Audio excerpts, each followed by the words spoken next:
Hello everyone, welcome to Parul physics KV. आज इस video में हम एक बहुत इम्पॉर्टेंट टॉपिक पढ़ेंगे which is known as transformers. Transformers नाम से ही पता चल रहा है ट्रांसफॉर्म करते हैं, लेकिन क्या ट्रांसफॉर्म करते हैं वो हम इस वीडियो में देखेंगे। ये एक ऐसे फिनोमिना पे बेस्ड हैं जो हम डिस्कस कर चुके हैं विच इज म्यूचुअल इंडक्शन। तो ट्रांसफॉर्मर होता क्या है?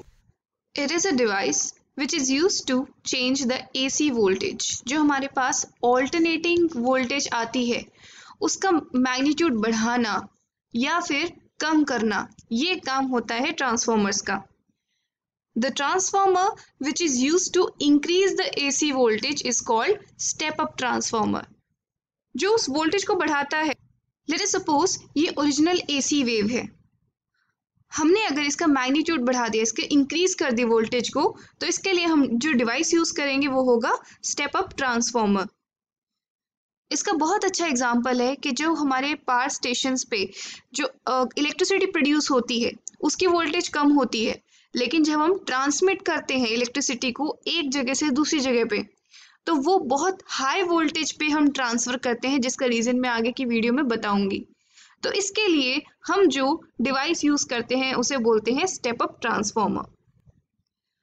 And the transformer which is used to decrease the voltage, decrease the AC voltage is known as step down transformer। Up मतलब बढ़ा देना, डाउन मतलब घटा देना। तो ऐसा डिवाइस, ऐसा ट्रांसफॉर्मर जो AC वोल्टेज की वैल्यू कम करता है उसे हम बोलते हैं step down transformer. Let us suppose ये हमारा ओरिजिनल AC वोल्टेज है। स्टेप डाउन ट्रांसफॉर्मर इस वोल्टेज को डिक्रीज कर देगा। इसका बहुत अच्छा एग्जांपल है हमारे मोबाइल के चार्जर्स। हमारे घर में जो वोल्टेज आती है उसकी आरएमएस वैल्यू होती है 220 वोल्ट, लेकिन हमारा जो फ़ोन है, फ़ोन के अंदर जो लिथियम आयन बैटरी होती है वो 5 वोल्ट से ज़्यादा नहीं होती। तो उस केस में 220 वोल्ट से 5 वोल्ट करने के लिए जो हमारा चार्जर होता है, एडाप्टर होता है, उसके अंदर एक ट्रांसफॉर्मर लगा होता है which is an example of step down transformer. What is the principle of transformers? It is based on the principle of mutual induction, that is, flux linked with the coil changes. When the flux linked with the coil changes, an induced EMF is produced in the neighboring coil. ये किस principal पे based है? Mutual induction के principal पे based है। इसका मतलब अगर एक कॉइल में से फ्लक्स चेंज होती है तो उसके रिलेटेड, उसके आसपास अगर एक कॉइल है जिससे फ्लक्स लिंक्ड है तो उसमें ईएमएफ इंड्यूस होगी। इस प्रिंसिपल को समझने के लिए हमें इसकी कंस्ट्रक्शन देखनी होगी। This is what a transformer look like. यहाँ पर आप लेफ्ट साइड में देखेंगे कि हमने एक एसी इनपुट दिया है through to a primary coil. यहाँ पर ये हमारी जो कॉइल है इसे हम बोलते हैं प्राइमरी कॉइल, जिसमें एनपी नंबर ऑफ टर्न्स है और बीच में लैमिनेटेड कोर्स हैं जो फ्लक्स लिंक्ड करते हैं, जो इसकी फ्लक्स इसके थ्रू सेकेंडरी कॉइल के थ्रू पहुंचाने में मदद करते हैं। और ये जो सेकेंडरी कॉइल है, सेकेंडरी कॉइल में एनएस नंबर ऑफ टर्न्स है और ये सेकेंडरी कॉइल हमारी कनेक्टेड है to RL load through a switch. So this is what I have written over here. First of all it consist of laminated sheets. यहाँ पर core में laminated sheets use करते हैं। लैमिनेटेड शीट्स का क्या use होता है? In order to minimise the eddy currents. अगर एडी करेंट्स प्रोड्यूस होते हैं बल्क में तो उसमें एनर्जी लॉसेस होते हैं, जैसे मैंने पहले एडी करेंट्स वाली वीडियोस में डिस्क्राइब किया था। तो उन एनर्जी लॉसेस को मिनिमाइज करने के लिए हम लैमिनेटेड कोर्स यूज करते हैं, किसके? सॉफ्ट आयरन के। Then AC input is given at primary coil having NP number of turns। यहाँ पर हम AC इनपुट देते हैं, कहाँ पर देते हैं? प्राइमरी कॉइल में हम AC इनपुट दे रहे हैं और उसमें कितने नंबर ऑफ टर्न्स है? NP नंबर ऑफ टर्न्स है। Then output is obtained at secondary coil. यहाँ पर हमें आउटपुट मिल रही है अक्रॉस द लोड रेजिस्टर और इसमें कितने नंबर ऑफ टर्न्स है? NS नंबर ऑफ टर्न्स है। तो म्यूचुअल इंडक्शन की वजह से और फ्लक्स लिंकेज की वजह से सेकेंडरी कॉइल में ईएमएफ इंड्यूस होगी, which is the principle of mutual induction. यहाँ सॉफ्ट आयरन कोर का काम यही है कि ये फ्लक्स को लीक नहीं होने देता है, मैक्सिमम फ्लक्स लिंक्ड होगी तो हमारे पास मैक्सिमम एफिशिएंसी आएगी इस ट्रांसफॉर्मर में। Now let us suppose T time पे जब हमने एसी इनपुट वोल्टेज अप्लाई करी है और वीटी, एक लूप से कितनी फ्लक्स लिंक्ड है, 5 फ्लक्स लिंक्ड होगी। Then total flux linked with the primary will be number of loops time flux with each loop.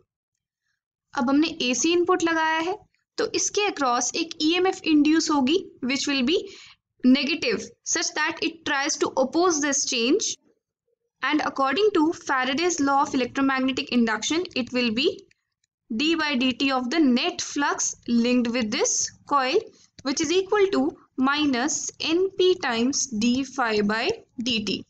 This is the induced EMF across the primary coil. Now we are assuming no loss of flux, कि कोई flux का loss नहीं है। जितनी flux इस coil के एक loop में से पास कर रही है उतनी ही फ्लक्स सेकेंडरी कॉइल के एक लूप में से पास कर रही है। इसका मतलब सेकेंडरी कॉइल के एक लूप से कितनी फ्लक्स लिंक्ड है, 5 ही फ्लक्स लिंक्ड है। So the total flux linked with the secondary coil will be ns times 5. ns is the number of turns in the secondary coil, और ये फ्लक्स चेंज हो रही है। इसका मतलब EMF induced across the secondary will be rate of change of negative rate of change of the total flux NS5, which is equal to minus NS times d phi by dt. Now I have got two equations. This is equation 1, this is equation 2. If I divide the two, EP upon ES, that is the EMF across the primary divided by EMF across secondary, will be equal to minus NP d phi by dt divided by minus NS d phi by dt. So I'll get NP upon NS. So this is my final expression.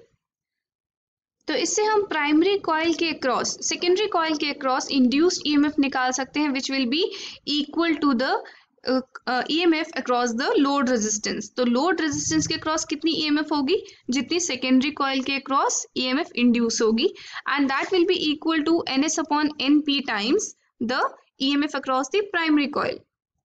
So here I can replace this quantity NS upon NP by a constant K. इसको हम बोलते हैं transformation ratio. अगर हमारे number of turns in the secondary coil is greater than the number of turns in the primary coil, then the value of K will be greater than 1। और इस case में हम बोलते हैं कि हमारा कौन सा ट्रांसफॉर्मर है, स्टेप अप ट्रांसफॉर्मर। इसका मतलब अगर हम सेकेंडरी कॉइल में ज़्यादा नंबर ऑफ टर्न्स वाली कॉइल लें और प्राइमरी कॉइल में कम नंबर ऑफ टर्न्स वाली कॉइल लें तो उस केस में हम वोल्टेज को स्टेप अप कर देंगे। इसी तरीके से अगर हम सेकेंडरी कॉइल में जो नंबर ऑफ टर्न्स है वो कम कर दे प्राइमरी में ज़्यादा हो सेकेंडरी में कम हो, तो उस केस में हमारा ट्रांसफॉर्मेशन रेशियो की वैल्यू लेस देन 1 होगी, and this transformer will be known as step down transformer.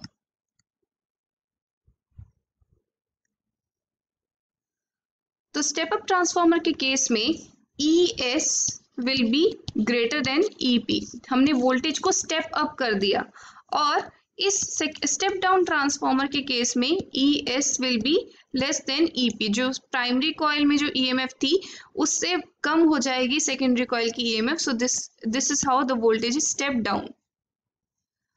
अब इस एनालिसिस के लिए हमने कुछ अजम्पशंस ली है। The primary current and resistance are small. जो प्राइमरी करंट है और रेजिस्टेंस है वो स्मॉल है।